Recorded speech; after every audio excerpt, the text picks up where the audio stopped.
I swore that I'd stay humble like my father was before. He built the home I live in, sand and mud and smoke, sand and mud and smoke. Yes, we will leave here without a trace. Take a new name. Oh, welcome back into the soundtrack of Ethical Adulthood. And today I'm talking about the God of Loss and the work of Ethical Adulthood. This song came out in 2015, and it's by Darlingside. There's a quiet layer inside ourselves that rarely gets named. It doesn't always look like grief. It doesn't always feel like sadness. Often it exists so imperceptibly that we don't even notice it's there at all. Yet it is always there. The steady accumulation of losses that accompany us through life. A friendship fades. Work shifts. The body changes. A dream that once felt inevitable becomes improbable. Parents age. Certainties loosen. Entire versions of ourselves quietly retire without recognition. For instance, there's a part of me that is not aging inside. She says to the mirror, "Hey, I didn't order this. I did not approve this change. I am no longer all right with what has happened. Who's in charge here?" I want to speak to the manager. Some days you wake up sad. Nothing catastrophic has happened, and yet something has undeniably ended. This is the landscape that the God of loss points toward. Not a single tragic moment, but the ongoing human condition of carrying forward after something you thought was stable has stopped. One of the central tasks of adulthood, lived ethically, is learning how to remain present in this condition without becoming hardened or numb or silly. Some of us just revert to our adolescent selves and stay there.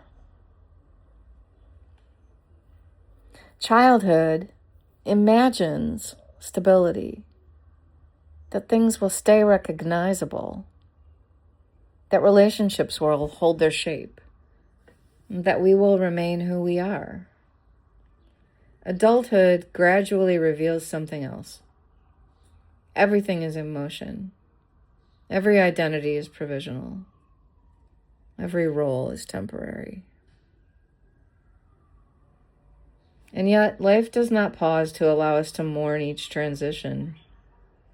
We're asked to continue, show up for work, for relationships, for responsibilities, even while some internal chapter is quietly closing.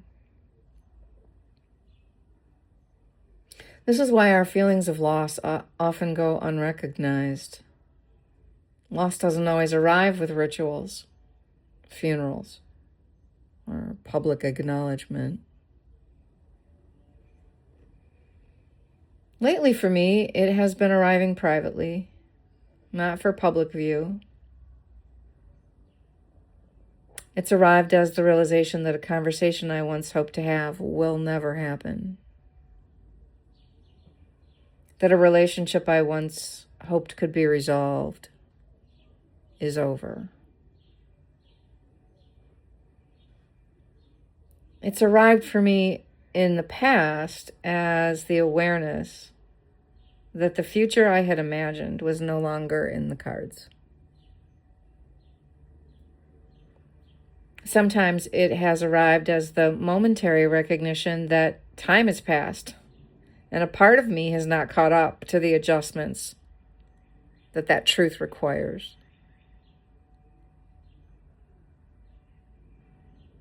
None of these experiences may look like grief from the outside, yet we register them as rupture all the same. Ethical adulthood does not require eliminating ruptures. That's not possible or realistic. What it asks instead is the development of internal repair. We learn to feel the fracture, remain steady, and reorganize around what remains.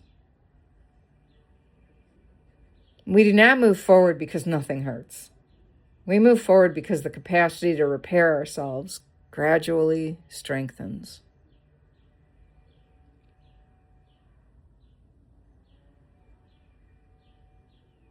In this sense, the deepest rupture is not external, but existential.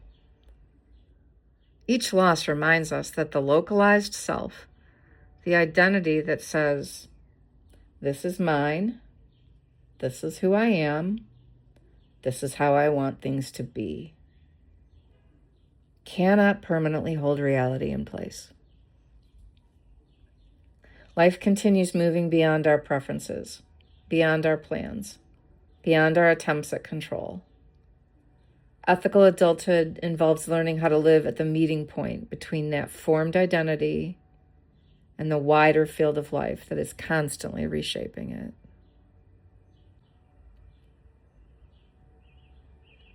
The rupture is the moment we realize we're not in full command. The repair is the moment we discover we can still participate with dignity anyway. Power complicates this picture, but it doesn't exempt anyone from it. Some people hold tremendous social, financial, or institutional power. Others hold very little.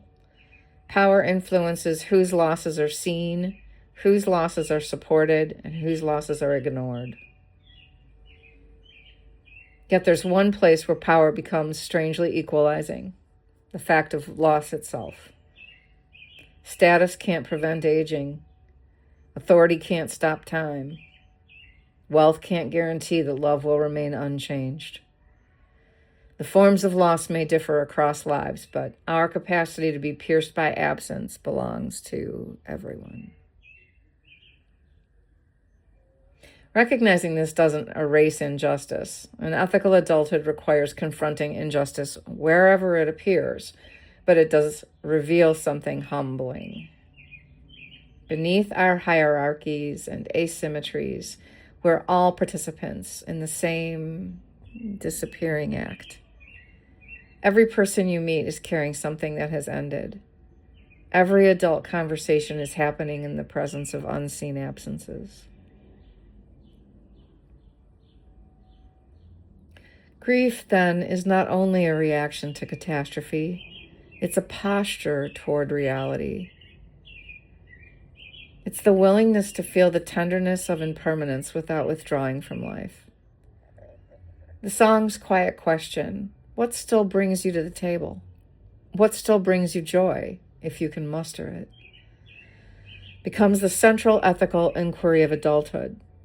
Not how do I avoid loss, but given that loss is inevitable, what kind of presence do I choose now?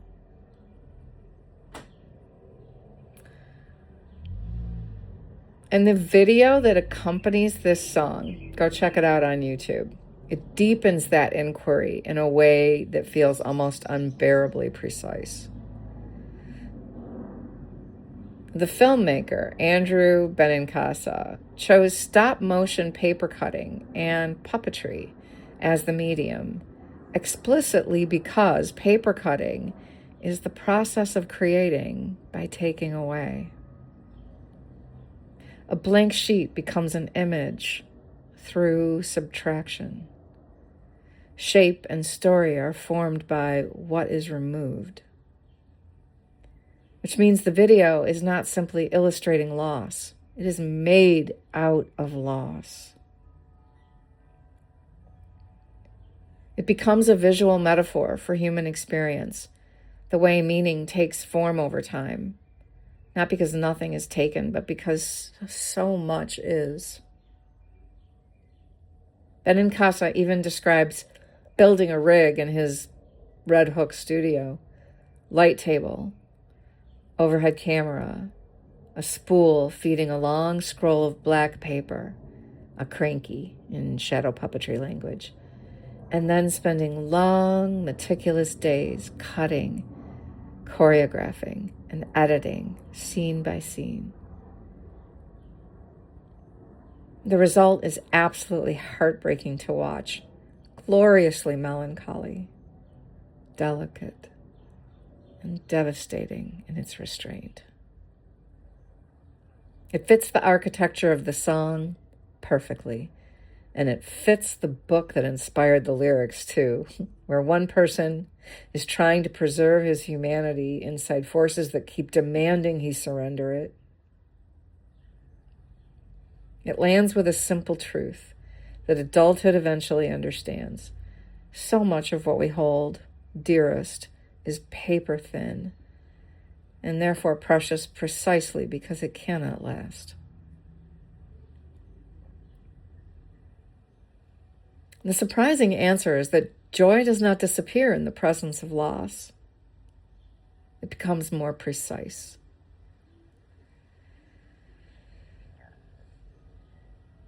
When certainty about the world fades, attention sharpens. We begin to recognize that conversations matter because they will end. That friendships matter because they will change. That moments of beauty matter because they are temporary. Loss does not only take away, it also clarifies what is still alive. Ethical adulthood means allowing that clarity to guide our behavior, showing up more honestly, loving more deliberately, speaking more carefully, because we know permanence is not guaranteed. Perhaps the most difficult threshold is learning to act without certainty. Earlier stages of life often depend on the belief that the future can be predicted or secured. Adulthood gradually dissolves that belief. We come to understand that everyone fails, everyone falls, eventually. That every structure shifts, that no outcome is completely controllable. At first, this realization feels destabilizing, for sure.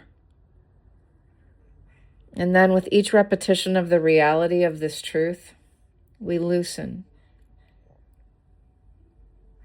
We begin to see that the white-knuckled grip is making things worse, not better. I am here to tell you, if you stand your ground but let go of the outcome, it becomes liberating. When certainty is no longer the foundation, responsibility becomes the foundation.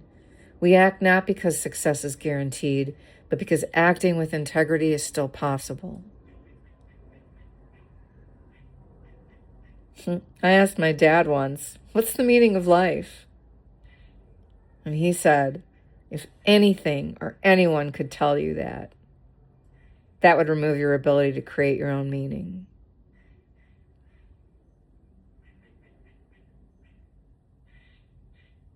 To live ethically, then, is not to win against loss. It's to remain capable of presence after loss, capable of relationship after loss, capable of contribution after loss. The real measure of adulthood is not how much we manage to keep, but how steadily we continue to participate when keeping is no longer possible. Loss isn't the opposite of life. It's one of the forces that shapes it. And the quiet dignity of adulthood lies in this. We keep taking our seat at the table, not because everything stayed, but because something meaningful still can.